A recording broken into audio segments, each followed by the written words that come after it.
મિત્રો લો ફોર જસ્ટિસમાં આપનું હાર્દિક સ્વાગત છે। આપ અમારા વિડીયો તો કન્ટિન્યુ જોઈ રહ્યા છો।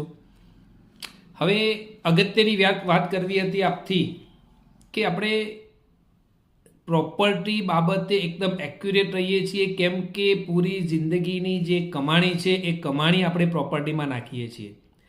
તો પ્રોપર્ટી ખરીદતી વખતે કઈ કઈ બાબતોનું ધ્યાન રાખવું એ બાબતનો આપણે વિડીયો બનાવ્યો। પછી પ્રોપર્ટી ખરીદતી વખતે બાનાખતથી લઈને દસ્તાવેજ સુધી કઈ કઈ બાબતોનું ધ્યાન રાખવું એની પણ આપણે વિડીયોમાં ચર્ચા કરી। એ સિવાય પ્રોપર્ટી જ્યારે ભાડે આપતા હોઈએ તો ભાડે આપતી સમયે કઈ કઈ બાબતોનું ધ્યાન રાખવું જોઈએ એ બાબતોની આપણે નેક્સ્ટ વિડીયોમાં ચર્ચા કરીશું। તો જે ભાડા કરાર કરો તો એ ભાડા કરાર પણ એકદમ ઉતાવળથી ન થઈ જાય એનું ધ્યાન રાખવું કે ભાડા કરાર કેટલા સમયનો કરવો જોઈએ, ભાડા કરારમાં કઈ કઈ બાબતોનો ઉલ્લેખ કરવો જોઈએ અને કઈ કઈ બાબતોનો ઉલ્લેખ ના કરવો જોઈએ એની આપણે ચર્ચા કરીશું। પછી ભાડુઆત કેટલા સમય સુધી આપણી પ્રોપર્ટી પર ભાડા પેટે ચાલુ રહે તો કેટલા સમયમાં એને ખાલી કરાવવું, ભાડુઆત બદલવો, આ બધી જ બાબતોની આપણે ભાડા કરારના વિડીયોમાં આપણે ચર્ચા કરીશું। તો ભાડા કરાર કરવામાં ઉતાવળ ના કરતા વિડીયો જોયા પછી એને સમજીને પછી જ ભાડા કરાર કરજો।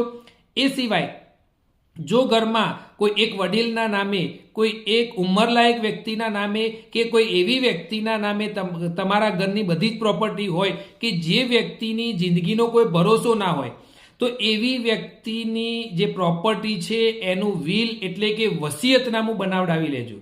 કારણ કે જ્યારે એના વારસદારો વધારે હોય છે તો એ વખતે જો એ વ્યક્તિ વગણ વિલે, વગણ વસિયતે જો એનું અવસાન થાય છે તો ભવિષ્યમાં એના વારસદારોમાં ઘણા બધા પ્રશ્નો ઊભા થતા હોય છે। તો મારી ખાસ વિનંતી છે કે જો ઘરમાં જે મેન મોભી વ્યક્તિ છે એના એકલાના નામે જો પ્રોપર્ટી છે તો એનું વસિયતનામું અવશ્ય બનાવી લેજો। તો વસિયતનામું કેવી રીતે બનાવવું, વસિયતનામામાં કેટલી બાબતોનો કઈ કઈ બાબતોનો ઉલ્લેખ કરવો અને વસિયતનામું શું હોય છે, આ બધી જ બાબતો આપણે નેક્સ્ટ વિડીયોમાં કરશું। તો વસિયતનામું એટલે શું અને વસિયતનામું જો તમારે કરવું હોય તો કઈ કઈ બાબતોનું ધ્યાન રાખવું, વસિયતનામામાં કઈ કઈ વસ્તુનો ઉલ્લેખ કરવો, વસિયતનામા માટે કેટલી સ્ટેમ્પ કેટલાનો વાપરવો, એમાં સાક્ષીઓ કેટલા હોવા જોઈએ, એમાં સહીઓ કોની કોની હોવી જોઈએ, તો આ બધી જ બાબતોની આપણે ચર્ચા કરીશું। એ સિવાય પાવર ઓફ એટર્નીની પણ આપણે એક સ્પેશિયલ વિડીયો બનાવીશું। તો કોઈ પણ પ્રવૃત્તિ કરતા પહેલા, તમે કોઈ પણ લીગલ પ્રવૃત્તિ કરતા પહેલા વિડીયો સાથે જોડાયેલા રહેશો। વિડીયો જો ગમ્યો હોય તો વધુમાં